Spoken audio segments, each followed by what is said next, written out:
The first time I heard a ship's bell in the middle of a mountain, I thought I was dreaming, or drunk, or both. It was 3 slow, hollow knocks that rolled down the ravine like someone striking a soup pot with a bone. The sound moved across the snow, not with the wind but along the ground itself, as if the valley were a hull and the knock came from inside its ribs.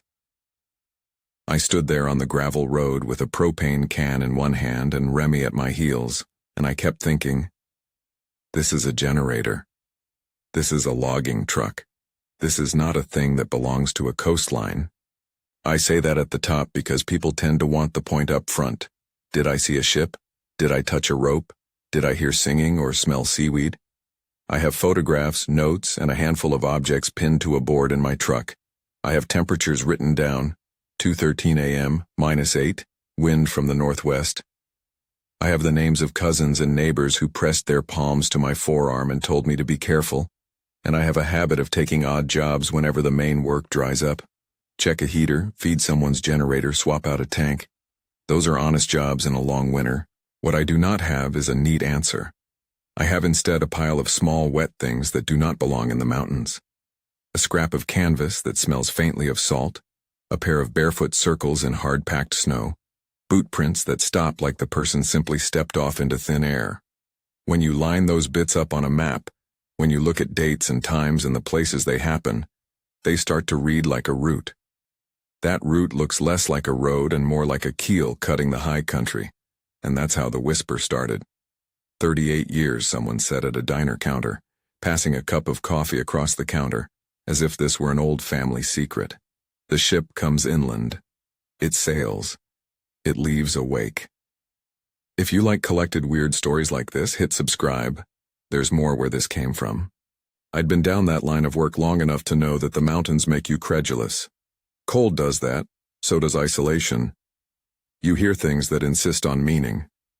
Still, the first handful of nights were small wrongnesses, and that made them worse, because small wrongnesses are easier to explain away.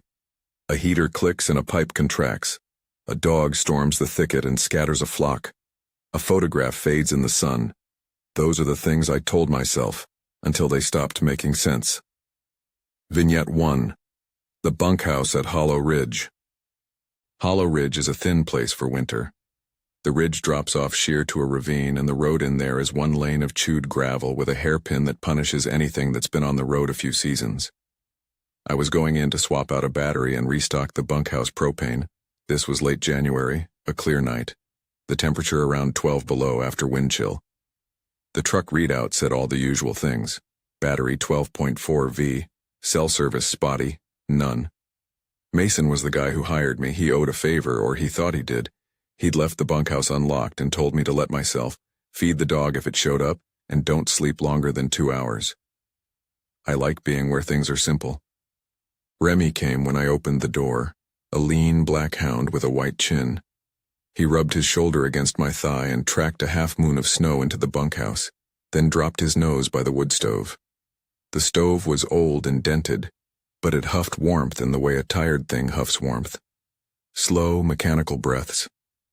I checked the propane lines, replaced the battery in the smoke detector, did the small, exacting work that feels like competence when everything else is bigger than you are. The first wrongness was 3 knocks on thin metal, spaced like a funeral drum. They came at 2:03 a.m., precise enough that I checked the wall clock and the truck dash to be sure I hadn't misheard my own devices. The knocks weren't a random thump, there was a cadence to them, and they landed on the bunkhouse siding like someone tapping a bell with a knot in their knuckles. From inside the stove area, it sounded less like wood and more like a hollow. It was easy to imagine a million ordinary sources. Wind against a loose shutter, a raccoon tossing itself at a gutter. I locked the door and sat at the little table with a thermos, watching Remy's ears pivot in the dark. The knock repeated. 3. Pause. 3. It landed on the floorboards and then on the thin sheet of metal that covers the generator box outside, as if an unseen hand were counting, trying a signal. I put my coffee down and went to the door. The porch light was a weak bulb that fogged in its own breath, and beyond that the world was white and empty, except for the tracks of a single truck leading out to the road. On the bumper of the truck I found a scrap of cloth, a corner of heavy denim frayed and stiff with something crusted into the weave. Mason had a habit of keeping old work shirts in the truck, but this fabric wasn't his pattern. It had the faded blue of canvas and a white thread running along the seam that looked like the stitching you'd see on an old sail. The thing smelled faintly of iron and something like salt. There was no water for miles. No way a shoreline had found its way into Hollow Ridge.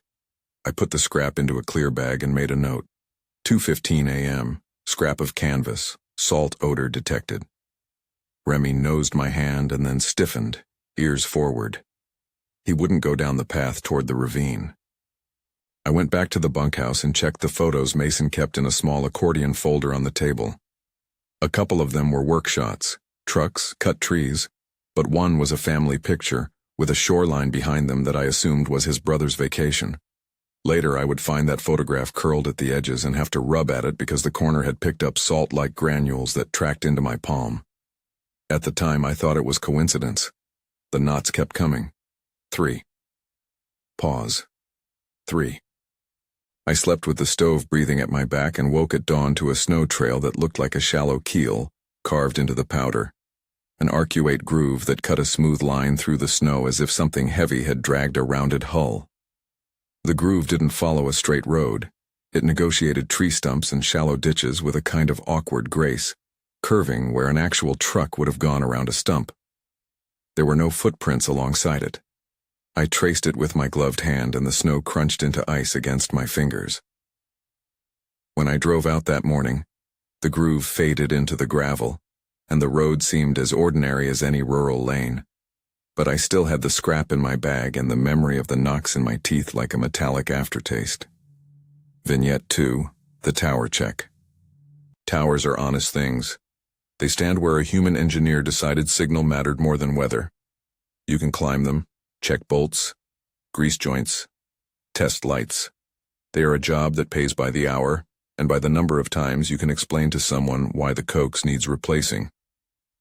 I went out to a communications tower in late February because Nate called and asked me to cover for him. The generator had tripped, and the caretakers weren't answering. The weather was mild for the season, around 18 above during the day, but the night air was thin and had that brittle sound when a truck door slams. I met the subcontractor at the gate, unnamed, polite, with a thermos and hands like someone who does repetitive work. He had a multi-tool, a coil of wire, and a headlamp that painted everything in hard white. We climbed and checked the usual things: grounding wire, antenna alignment, battery trays. I kept a log on the clipboard. 11:42 p.m., generator stable. 12:05 a.m., battery C, 12.1 V. 12:24 a.m., wind increasing. 2:13 a.m., low-frequency tapping on the tower leg. The tapping wasn't made by the tower. It came from the air around it. Metal on metal, but distant like a rope thrumming across a hull. We shut down the generator to make adjustments, and it died cold. There was a smell, an oily, salt-wet tang in the air that didn't belong in a field of pine. The subcontractor sniffed and wiped his nose with the back of his glove. He joked about coastal storms and misdirected shipping, but his smile was thin. When we went down to the service shack, I noticed fresh rags tucked into the ladder rungs. On the fourth rung was a scrap of cloth, heavy and frayed. It looked like the same scrap I had bagged at Hollow Ridge, same weave, same salt trace. I put my hand over the scrap as if that would secure it. The tapping returned later that night, but closer. It moved in a rhythm I could map. 3 taps high, 2 lower, then a single low thud. We tried to imitate it with a wrench, and the echo didn't match. The sound through the ground was sharper and more resonant than anything we could make. At one point I counted the taps aloud. 1, 2, 3. The subcontractor answered with the same set of numbers a moment later, his voice small in the dark. He said nothing about ships. He said, "You ever smell the ocean in winter?" and laughed because that's what you do when weather is weird and you want to make it social. When I put the scrap into a field kit bag, the inside of the bag smelled faintly of iron. Near the tag of the bag there was a small ring of corrosion, as if some tiny piece of metal had been rubbed against salted wood for a long time. The generator would not restart until dawn, when the choke warmed, but the tapping never quite stopped. The rhythm would drift and then catch like a metronome that had been nudged. Vignette 3. The roadside shelter. There is a county road that runs close to the old turnpike, a place where a telephone pole leans like a tired man. In March, I was driving a contractor's truck down that road after picking up an extra heater. The sky was low and colorless. The road widens at one point to allow trucks to pull off. There's a tiny shelter with a bench, a ripped roof, and one of those payphone shells that survive in the way old things survive by neglect. I pulled in, and the truck's heater hummed. Remy hopped down and padded around, leaving shallow paw prints. 3 small figures stood at the edge of the shelter. I remember the way their heads seemed too small for their shoulders, and their eyes like scooped pits. No reflection, no white, just hollows the size of thumbprints. They didn't move in the way children move. They held a posture that suggested they were waiting for something. For a second I thought they were mannequins, a roadside prank. Then one turned its head toward me and the motion was wrong, jerky. Remy snarled and backed into my leg. I called out the way you call out in mountains when you expect a human answer. "Hey, everything all right?" The figures didn't answer. When I stepped out of the truck, the snow at their feet was arranged in 2 perfect bare circles, the kind you see when someone sits or kneels down in soft powder and leaves an exact ring. No footprints led to the circles. The snow around them was smooth. I touched one of the circles with my glove. The snow was colder under my hand, and when I pulled away, the glove had a fine dusting of residue like dried kelp. I took a photograph from the cab, more to prove I had the presence of mind to document than any idea of what it would do. The next morning, when I checked the photo on my camera, the image was the shelter, but with someone standing in the doorway who hadn't been there when I took the picture. The figure in the doorway was turned away, shoulders hunched, and I could see only a suggestion of a hat and the arc of a back. I showed the camera to Caleb over coffee the next day, and he squinted at the screen and said, "That's a trick of light," which is something people say when their hands are cold and they want to keep their hearts from asserting themselves.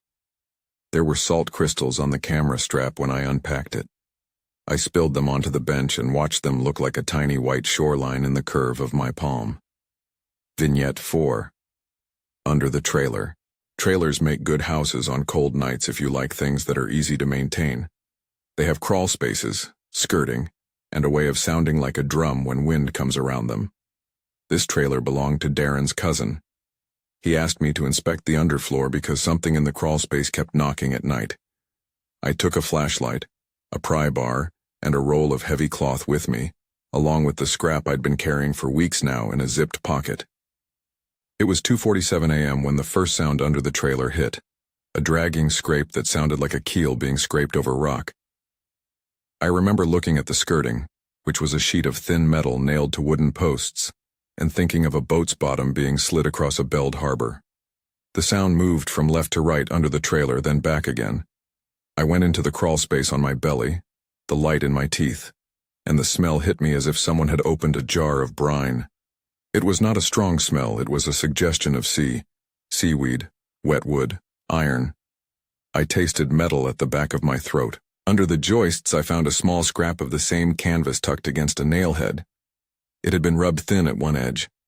There was a half-moon of ice packed into the joist where the scrap had rested, as if the cloth had been wet and frozen to the wood. I pulled the scrap loose and my gloves picked up salt granules. For a moment the crawl space felt like the bottom of a hull. Close, dark, and measured. There were other marks. On a support beam, 3 parallel gouges ran the width of the wood like claw marks made by some marine tool. Near the gouges was a small printed tag. Someone had stamped a number into the wood years ago. I traced the number with my thumb and realized the ink had a tiny crust at its edge that wasn't dust but salt. I made a note in my book, 3:05 a.m., keel-like scrape, canvas scrap, salt on joist tag. The trailer's logbook, left under the kitchen sink, had pages that didn't align with time. Dates repeated, days skipped. One entry had the careful scrawl of an occupant noting the bread delivery and repairs in December of 1986. Beside it, in the same ink, someone had written a single word that looked like a ship's name abbreviated, just 2 letters and a slash. I photographed it, and later, under magnification, saw a faint blue line in the margin, like a pencil tracing of a hull. I am not one to read omens in grocery lists, but I took that photograph and put it in a manila folder marked keel marks. Small things stack. A scrap in a pocket, a taste of salt on a hand, a figure in a photograph who wasn't there when the shutter clicked. When you have enough small things, the heart starts to ask questions it didn't know it had. Vignette 5. The cabin with the red folder. By the time I drove to the cabin with the red folder, it was almost the end of March, and the nights had that mischievous quality, where the cold can still bite, but the air feels like it will let you breathe again. The cabin belonged to an older man who lived alone. Caleb had been looking after him and needed someone reliable to check the place once a week. I liked the cabin. It had a stove, a kerosene lamp, and a view that looked out across a slope toward a stand of white pines. I found the red folder on the kitchen table, half slid under a chipped tin coaster. It hadn't been there when Caleb checked the place last week, or at least he said it hadn't been. The folder was damp at the corners, and when I opened it, there were a dozen sheets of paper, bills, a yellowed map, a newspaper clipping. Someone had scrawled a small number in the margin of the clipping. 38.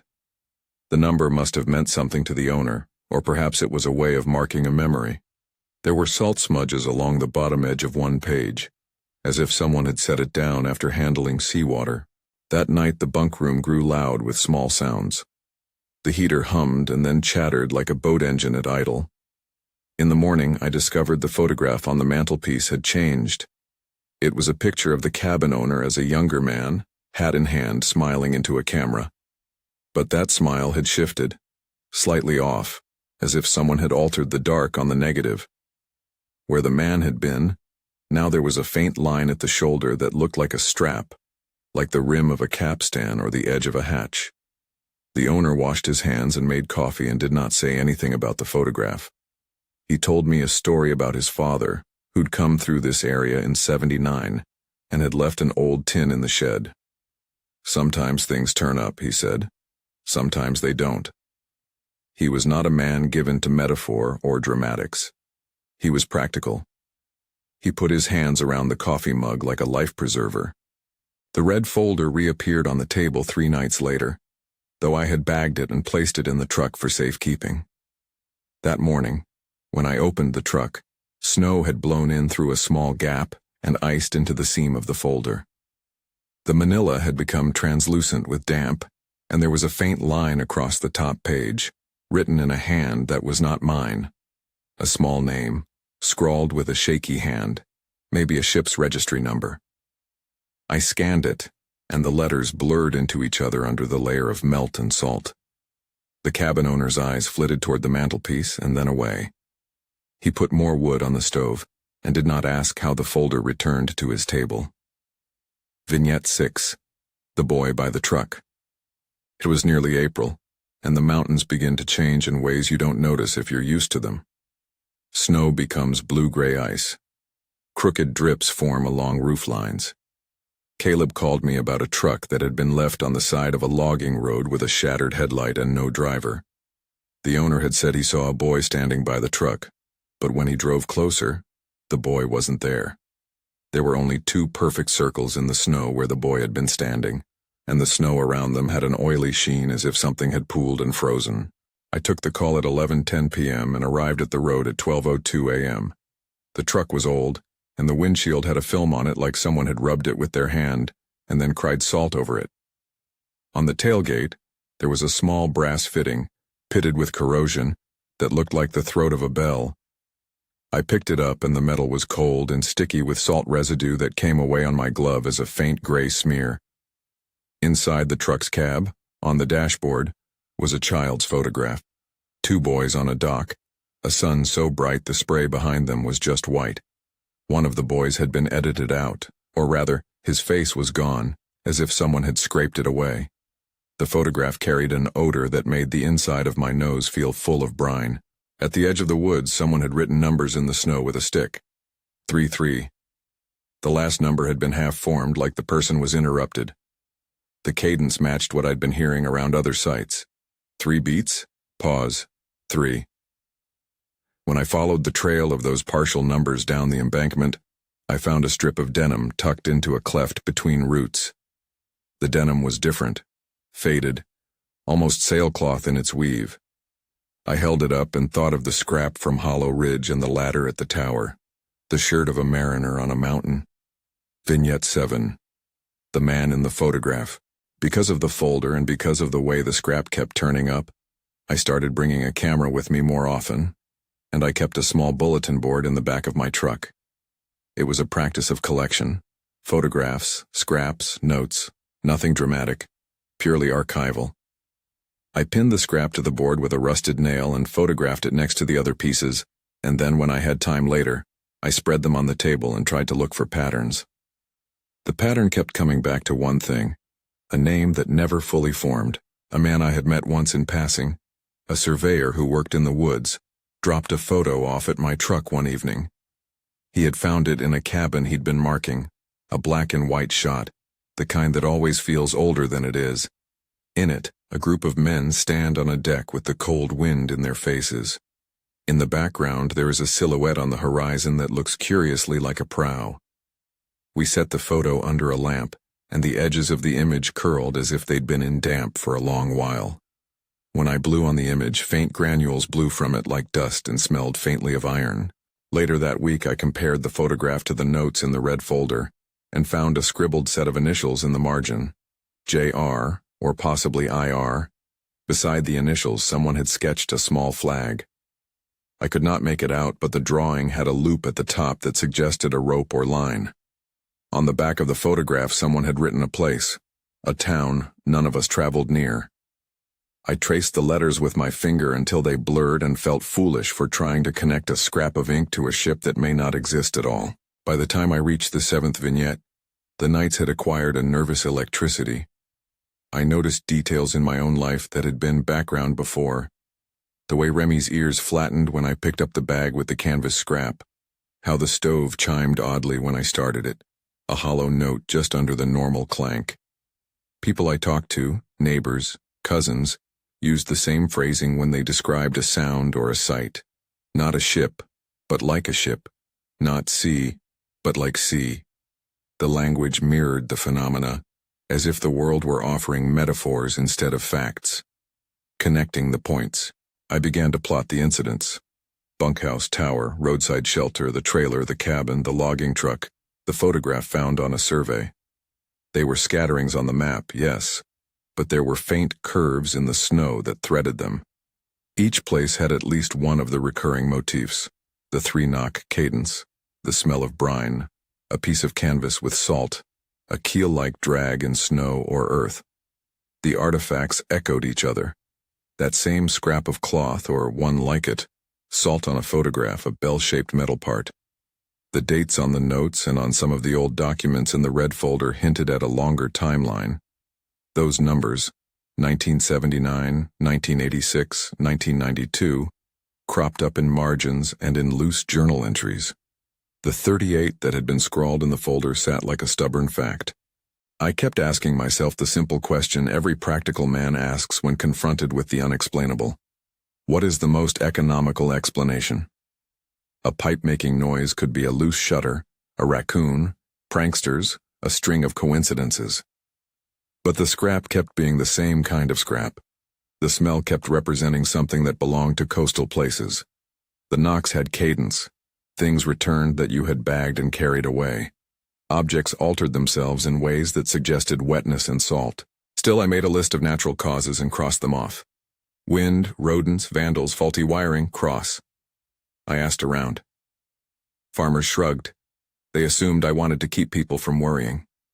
Older women in the diner tapped their ash with a polite finger and said carefully that things had always been strange in late winter. They said the mountain kept its own counsel and sometimes borrowed things from other places. She takes what's hers, one of them said of the ridge, speaking about the land as if it were a person. I jotted that down as local color, but it kept living in my notes like a footnote that wanted to be the main text. At every site there was evidence of repeated visits. Not a single night's anomaly, but something that returned in fits and gathers. A tendency. A scrap left under a joist. A bell sound at 2:13 a.m., and then again at 2:03 a.m. on other nights. A photograph that added new people between takes. I started to think less in terms of isolated events and more in terms of a passage like a ship's path. Slow, repeated, persistent. The map I drew had a shape. It didn't look like a coastline at all. It looked like something else. The curve of a keel beneath snow.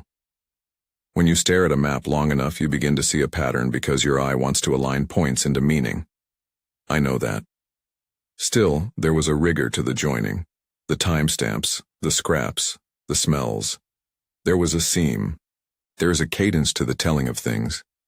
You gather evidence, you tell a neighbor, and then you sleep uneasily. I did both of those. I pinned a rough map on my truck's bulletin board and stared at it. The red dots like barnacles. At the last pin, the one marking a ravine people were careful to avoid, I hesitated. That ravine had a reputation and an old story wrapped around it, one you get told at the counter of a diner with coffee and toast. A ship that came inland decades ago and refused to be seen as what it was. Rivers have been known to do strange things with time and memory in the hills. So have old men with too many winters. I told myself I was chasing an interesting set of coincidences. I slept in the cabin 3 nights and counted the knocks against the clock. I replayed the sound in my head like a metronome and tried to imagine the simplest instrument that could make it. I couldn't find it. 3 beats, a pause, 3. Always. Sometimes the pause would stretch into a long silence so taut you could hear the stove breathe. Sometimes the beats would come through as a tap against metal. Sometimes they seemed to come from within the earth. They sounded bell-like because they were clear and resonant and had the same musical interval you hear in a ship's signaling bell. I began to collect the things the way a person collects a hobby collection. Scraps in labeled bags, photographs with notes, a small brass fitting, a torn map stamped with numbers. I didn't set out to believe. I only wanted to know what the thing was doing. The problem is that evidence has an arrogance of its own. It arranges itself into suggestions. The suggestion that kept returning was maritime. Road to the ravine. By the time I packed the truck for the ravine, there was a stack of notes and 4 separate people who had described, with odd clarity, the same sound. A single tone that could be a bell, a low metallic knock at night. I called Darren, Mason, Caleb. Not to recruit them, but to check that I wasn't prescribing pattern to random facts. They all said they had heard it, once, twice, sometimes in a dream. It sounds like the bell on a ferry, Mason said. Not that there's a ferry for miles. He laughed, then added, "You been drinking?" The old defense. I told him no. I didn't mean to be melodramatic. I didn't mean to make a ship of the mountain. Only to see whether the mountain would let me do something sensible with it. The ravine is a place that narrows at the top and opens into a bowl, and on the night I went, the wind played across the lip like a bow across taut wire. The sky was black without stars. It was 2:30 a.m. when I pulled onto the shoulder below the crest and shut the truck off. The engine hummed for a heartbeat and then went quiet. Remy lay across my boots and blew a thin steam into the air. Present tense presses things closer. I am standing at the edge of the ravine now, not in memory, but in the way memory can make something present. The air has a smell I could swear I don't belong to these hills. Wet timber, a hint of sea, as if someone had hung driftwood along the tree line and left it to rot. For a moment, the ridge across the way looks like a ship's back in the half-light. The curve of a hull, a serrated set of pines like the outlines of masts. It is probably an ordinary ridge. It is probably my mind arranging forms to fit a theory. A bell rings somewhere in the bowl, 3 slow notes hollow and precise. The sound travels like a pebble through water and collapses into the snow. Remy lifts his head. The notes hang in the air and then resolve into silence that feels like a door closing. I have backpacks with rope, the pinned map, a handful of salt-stained photographs, and the scrap still in my pocket. The truck's gauges sit where I left them. Battery steady, temperature 12 below, wind northwest. I look at the ridge again, and for the first time I cannot tell if it is a ridge or a bow. The line of pine cresting the horizon holds a shape that says, Hull. Something in me wants to laugh. Something in me wants to run. I take the path down, careful of the ice. The snow compresses with a hollow sound.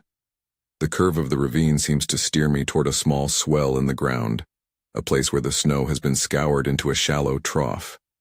It looks for a second like a carved keel cut into the land, deeper and longer than any animal bed.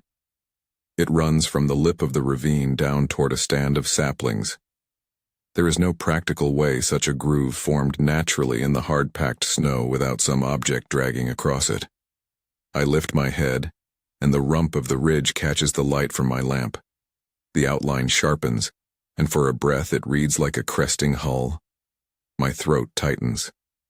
The bell is not there in a visible way. It is a voice that has been trained and used. It sounds like a memory of a bell more than an actual bell. I thought until then that I could step across whatever line this was and retain my skepticism. The world does not typically rearrange itself to the needs of a narrative, but the world, it seems, likes to suggest. The evidence gathered up has put a pressure on the places themselves.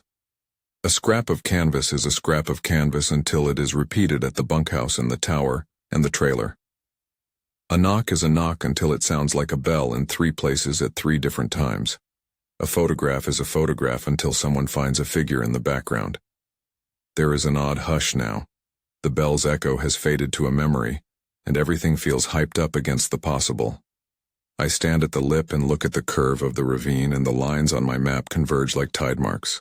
I reach for the scrap in my pocket, and the fabric is colder than it should be. It smells like iron and damp wood and something I cannot name. The map in my hand looks like a story I haven't written all the way. The pins, the notes, the scraps. Each one is a little proof that can't prove anything. I take a step down into the ravine, and the snow gives with that clean, compact sound. The trough ends at a stand of trees, and between 2 trunks, the dark is exactly wider than it should be, like a doorway. I lean forward, and for a second the trunk silhouettes stitch together into an image that feels impossible. A dark curve against the sky, the suggestion of a prow lifting as if to cross the ridge. The hair on my arms lifts. The bell in my memory rings again. 3 notes. And I realize that I've been counting nights and times and objects for months in case those counts added up to something that would make sense. They add up to a route, and a route reads like navigation. Ships have routes. So do storms. So do migrations. There is a pressure behind the notion that something is sailing inland. That idea is provocative because it forces explanation or silence. I am tired of silence. I take another step forward. The slope gives out into a shallow dip, and the snow catches against my boot like silt. There is a hollow underfoot that echoes when I shift my weight. Remy's nails click against the ice. I look toward the ridge, and the curve is sharper now, defined against a thinner patch of sky, like the silhouette of something shaped by purpose rather than happenstance. The bell rings again, but this time it's not a question of sound. It is a pressure in my chest as if the air itself had been tuned. I think about leaving the truck and driving back to the town and pinning the map with new notes and telling the story to someone else until I feel childish and the tale loses its teeth. I think about the board in the back of the truck and the scraps and the red folder, and how they've begun to feel less like evidence and more like talismans against the unknown. Something moves along the ridge, and for a fraction of a second the silhouette aligns with the keyline in my mind. It is at once ridiculous and terrifying. I can't conclude anything. There is no hull to see fully, no mast to climb, no figure to identify. The shape is suggestion, bow, hull, prow, and then the snow takes it back. I stand there with the scrap in my hand, and I realize that if there is a pattern, it is patient. It does not need witnesses to perform. It needs only to leave a wake. That wake is what I've been following, a repeated signature that might belong to any number of explanations. I have to admit that the pattern had started to gnaw at me in ways I didn't like admitting. It made me look for ship shapes and ridge lines. It made me sniff at corners for brine. It made me count beats when the world was quiet. I told myself that collecting scraps and notes was purely professional. I told myself that being methodical would keep me out of superstition. But there is a point where method slides into obsession, and I was close to that edge. The scrap in my pocket was damp against my palm. Remy looked up at me and blinked slow, like a man who had listened to the same sermon too many times. Vignette 8. The shelter on Blackwater Road. Blackwater Road is one of those places where the trees lean in as if eavesdropping. There's a narrow pullout with a metal shelter half held together by rust and goodwill. I was there because of a call from a woman named Louise. Her son was working nights on a road crew and she'd heard something when she took the garbage out. On paper it was a standard check. Photograph the spot, take a note, bring the scrap to a lab if it looked promising. In practice, winter breaks rules you think you know. I rolled up at 1:40 a.m., the temperature reading on the dash hovering at 7 below. The shelter's roof had half a crust of ice on it, and when I stepped out the air had that thin, precise silence that happens if everything is waiting for something. Remy nosed at the bench and lifted his head quickly like he'd smelled a ghost of food. On the ground were two perfectly formed bare circles, side by side, like someone had knelt and then vanished. The circles had an oily rim. When I bent to touch one, my glove came away with fine white granules that, when rubbed between thumb and forefinger, tasted of iron. I set a little light under the shelter to photograph the marks. The flash caught a pattern on the underside of the bench. Under the slat, 3 small dents in the wood, spaced in that same triangle I had learned to hate. The dents were precise enough to be a stamp or a manufacturer's mark, but there was also residue like crushed shell. In the snow at the edge of the road, there were faint drag marks that curved away from the shelter and then stopped like someone had lifted a keelless skiff and set it down. I took pictures and left a note on the driver's side window for Louise. 2:30 a.m., shelter, bare circles, residues, salt iron. When I walked back to the truck, I heard the bell. It was the softest thing, as if someone were ringing a small iron at the bottom of a well. 3 notes. Slow. They came from below the road, from a drainage culvert. I went to the culvert and peered into a blackness that smelled faintly of wet wood and rot. The air felt wrong in the way a house feels wrong when you've walked into it after someone else has rearranged the furniture. I unsnapped the clasp on my field kit and, like a man who believes that rituals will bring him luck, took the scrap from its bag. The piece of canvas was damp and warm, inexplicably so. Under the shelter light I could see a faint blue thread running through the weave at one margin, like an old nautical stripe. I wrapped it back up and put it into the kit.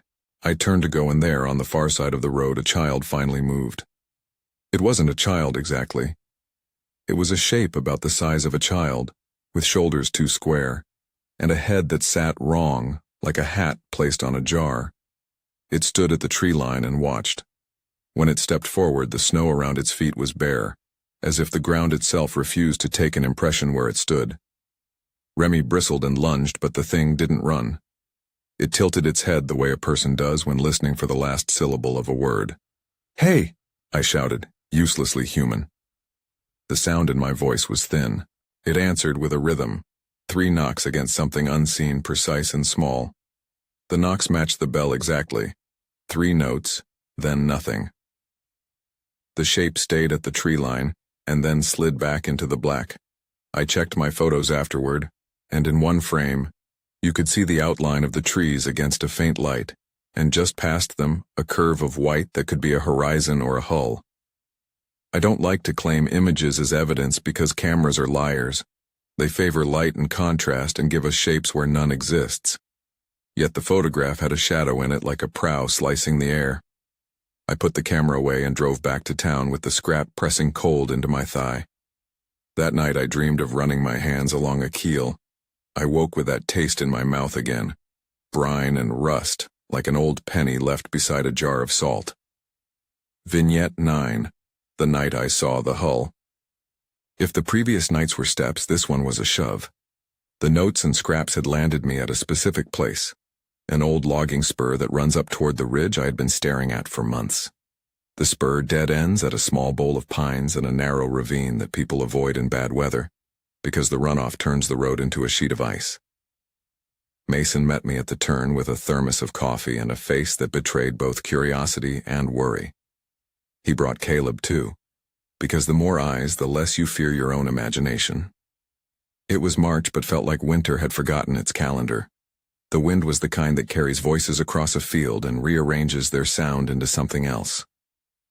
We parked at 2:12 a.m., and the truck's heaters sighed down into an almost reverent silence. I carried the map and the bag with the scraps. The sky was a low, pressed thing, and the ridge opposite the bowl cut an even line across it that, when angled just so, took the curve of a prow. We walked the spur with torches, feet careful in the scuffed ice. The keel-like groove I had seen on a previous morning had been deeper now, a neat arcuate trench where the snow had been scraped clean. It arced up toward the lip of the ridge and disappeared into a scoured patch of saplings. The 3 beats started long before we reached the lip, distant, like someone tapping a dinner bell across a room. They came from the bowl itself, from a place where the trees carved a sound chamber and turned the tapping into something mournful and clear. We set 3 markers. Mason left a wedge of wood at the start of the groove. Caleb dropped a line of fluorescent tape 100 paces in, and I pinned my map to a sapling.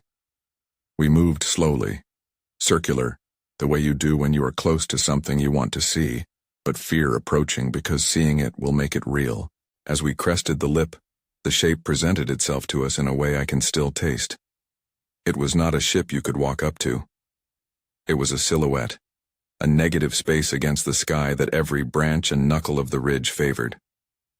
For one gulp of a moment it read like the forepart of a hull, coming over the crest, prow arcing up and the suggestion of a cabin below. It was not solid.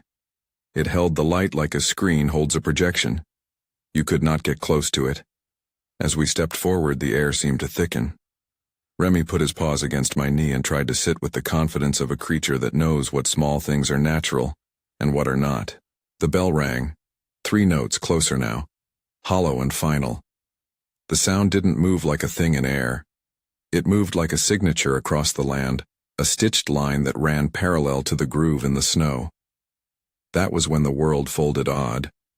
A dip in temperature like someone opening a hatch, an echo in the bones that didn't belong to the ears. I felt my heart go small and sharp like flint. "Do you see it?" Caleb asked, in a voice that wanted to be casual. "I do," I said. My voice sounded like someone answering a roll call. We watched the crest for a long time. The silhouette didn't change in a way a living thing might. It telescoped, if anything, inward, like a painting seen through a lens. And then, and this is the part I replay in my head because it feels like a test of sense, the silhouette shifted, not physically across the ridge. It rode the line of the crest like a shadow running across the top of a wave. A thinner light, a sliver, showed where a prow would be, a sudden suggestion of an edge. For a half-second the suggestion resolved into a more vivid image, the rim of what could be a hatch, a riveted seam, a shape like a capstan. The air smelled then, unmistakably, of iron and sea rot, the kind of sweet rot that inhabits old wood long soaked. I am going to use present tense for the next breath because it is the only honest way to give you what I felt. The bell rings, 3 notes, and the ridge answers. The curve lifts like a slow throat, and for the first time in all these months, I felt a line connect between what I'd been collecting and something that moved like an intention. It wasn't a ship in the dock sense. It wasn't a vessel with a hull you could stroke. It was a motion, an image sewn over the ridge for a moment that fit the pattern of knocks, scraps, salt. We didn't try to go up onto the crest. None of us had the nerve to step into the narrowing where the suggestion hung like wet clothes. Instead, Mason tossed a rock up and over the lip.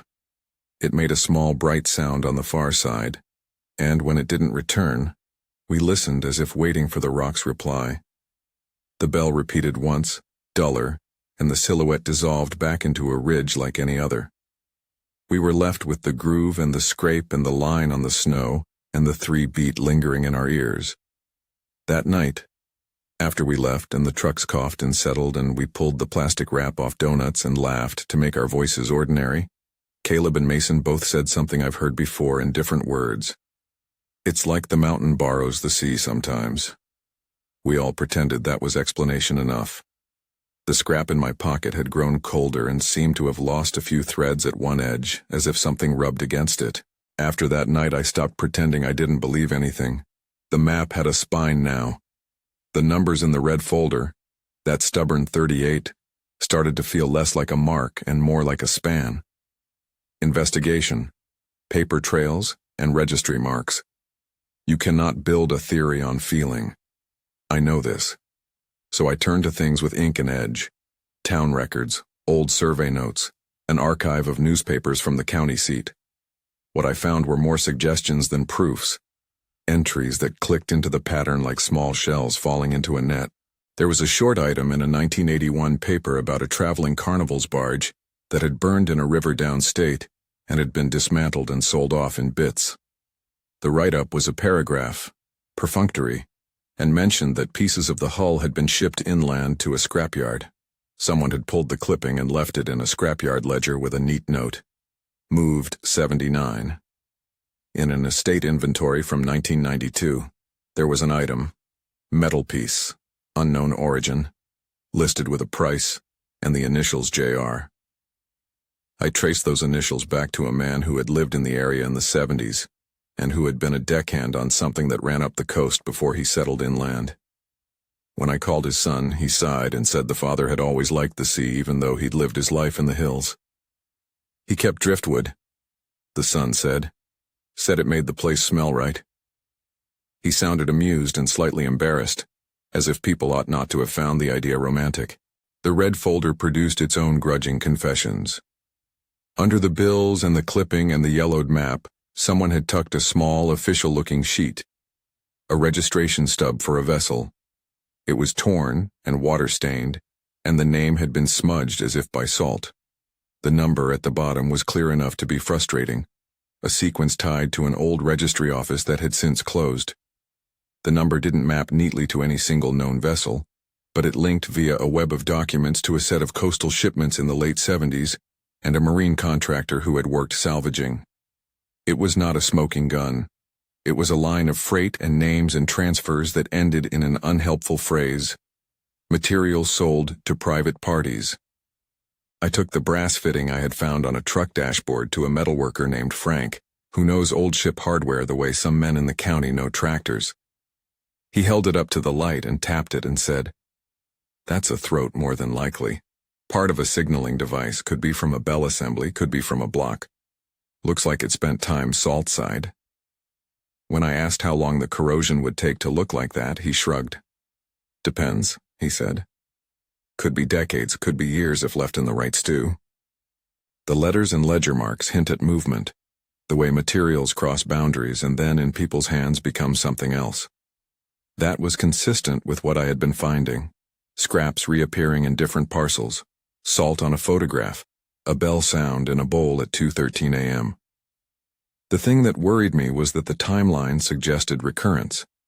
The dates in the folder, the odd notations in different logbooks, and the memory of an old diner tale about a ship that sails once every few decades gathered into a pattern centered on a span, roughly 38 years between certain notes and sightings. Someone at the counter said it quietly, like sharing a way to keep from scaring children. It comes around in cycles.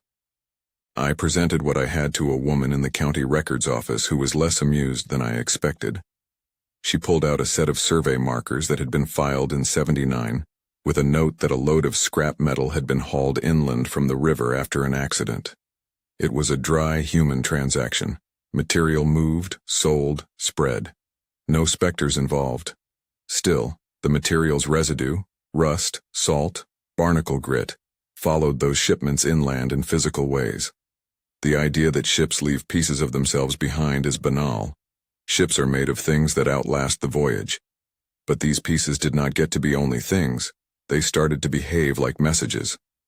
There is a quality to being thorough that is both comforting and crippling. You collect benchmarks and ledger numbers until you have a map of where the objects have been. You can feel the story folding out like a tarp. Yet the story will not give you a name. It keeps something back, a curl of question. Synthesis, why a ship? Why a ship? Is the question everyone asks because it is simple and because it feels reasonable. The pragmatic answers line up. Salvaged materials sold and dispersed. Men who loved the sea moving inland and bringing pieces with them. Scavengers moving parts without thought. Those are all true to an extent. but they are incomplete in the face of recurrence. Ships have signatures. They carry salt, specific hardware, and a language of wear that differs from a truck's. A bell has a voice you learn if you've been near docks. A hull leaves drag marks in soft ground different from wheel marks. A scrap of canvas from a sail has a weave and a smell that other fabrics do not. Those facts don't mean the mountain turned into a harbor any more than a line of driftwood proves a tsunami. They do, however, make patterns that prefer the maritime interpretation over a dozen other hypotheses. I tried to articulate it plainly. The artifacts were maritime in origin. They showed signs of use consistent with exposure to salt and deckwork. The knocks had a cadence that matched signaling patterns. The physical marks in snow and earth read like keels. None of this proves a ship moved inland on its own. It suggests that something had been moving through inland places leaving maritime signatures, sometimes in places nobody could have dragged a boat. The most modest explanation would be illicit activity, people moving parts and leaving traces, until you overlay the idea that those traces repeat over decades, at times and in patterns that no one man could maintain alone. Repetition breeds questions. The 38-year mark hung in the folder and in a few margins of older logs. It could be coincidence. It could be a calendrical tick someone wrote down, and then, in the loneliness of winter, the townsfolk repeated as a story to make sense of the grinding months. But once you start to notice cycles, you begin to see them in the numbers on the paper and the new scratches on a beam. That cycle suggestion pushed me to one simple decision. Go back to the ravine at the time that matched the next recurrence. Final sequence, the night of the wake. I planned that night with the stubbornness of a man who knows his own fears and tries to schedule around them. It was spring thinning into something else, the kind of night that carries cold pockets of air. The date lined up roughly with the 38-year span I had been chasing in the paperwork. I didn't tell many people. Mason, Caleb, and Nate said they'd be available. Only Mason actually came. He had a thermos and a look that said he was trying to make his face casual, but was worried underneath. We parked at 1:58 a.m. The truck readout. Battery steady, temperature 6 below. Wind northwest, 3 to 5 gust. Remy lay across my boots and made a sound between a sigh and a growl. It was quiet enough that you could count the crunch of ice under a boot and obscene intimacy. We walked to the lip of the ravine with cameras, a recorder in my jacket, and the folder with the scrap. The pins on the map felt heavy in my pocket. The night was a flat thing. Stars were hidden. There was a hum in the pines as if a distant mill turned slowly. At 2:13 a.m., because of course the number had to appear exactly, that bell tone dropped into the ravine. Not 3 separate knocks this time, but a harmonic cluster that settled like a web. It wasn't any bell a man could carry. It was a resonant note that folded the air. The light on the ridge, which had been dull, caught on something and threw back a shadow so sharp it could have been painted. For the first time, the silhouette did not sit up on the ridge as suggestion. It moved slowly like a low-backed whale cresting an invisible sea. The curve of the ridge read as hull, the pines as stanchions.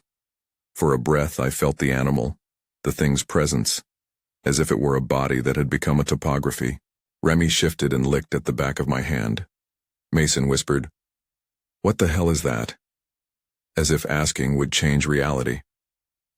I learned something then about courage and stupidity. They looked the same at first. We stood there. The shape traversed the crest in a slow, elegant arc and then paused, and in that pause the bell rang again. 3 notes, and the world caught them and kept them. It was not a ship an engineer could detail. There were no nails, no rope, no deck. It was a suggestion, a negative carved by repetition into the land itself. But it had presence. The air tasted of iron and wet wood. My teeth felt cold in their sockets. Then, in a small but hard detail, I saw something else. A scrap of white caught against the branches atop the crest, fluttering like a flag.